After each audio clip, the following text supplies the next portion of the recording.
இப்போ ஆர் ஈக்குவலன் எப்படி கண்டுபிடிக்கணும்னு பார்ப்போம். 10 ohm, 100 ohm, 100 ohm resistor, 30 ohm and 40 ohm resistor கொடுத்துருக்காங்க.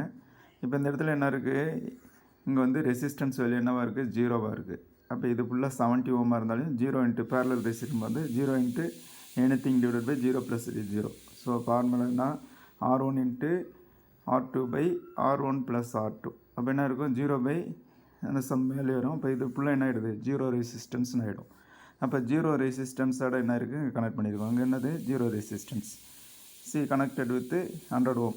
இப்போ இந்த 100 ஓம் இந்த 100 ஓம் என்னவாக இருக்குது, பேரலாக இருக்குது. அப்போ பேரலல் கனெக்ஷன் என்ன formula, R equal to R by N. R equal to R by N. எத்தனை ரெசிஸ்டர் பேரலாக இருக்குது, 2. அப்போ R by 2.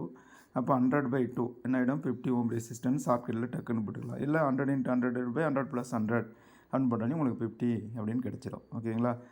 So parallel resistor, n resistors connected in parallel, equivalent resistor இது 100. So n resistors R connected இன் parallel. என்ன formula, R by n. அப்போ n வந்து எத்தனை, 2 resistor பேரலில் இருக்குது, R பை 2. ஸோ 100/2 15 டக்குன்னு போட்டுக்கலாம். R1 into R1 by R1 into R2 by R1 plus R2 போட்டாலையும் 15 வந்துடும். ஓகேங்களா. அப்போ இதை ஷார்ட்கட் பண்ணால் 50. அப்போ 10 50 என்ன கனெக்ஷனில் இருக்குது, சீரியஸில் இருக்குது. அப்போ ஆட் பண்ணிக்கிறோம். 10 + 50 என்னது 60. R ஈக்குவலன் 60 ஓம் ரெசிஸ்டர் நம்ம கண்டுபிடிச்சிக்கலாம். ஓகேங்களா.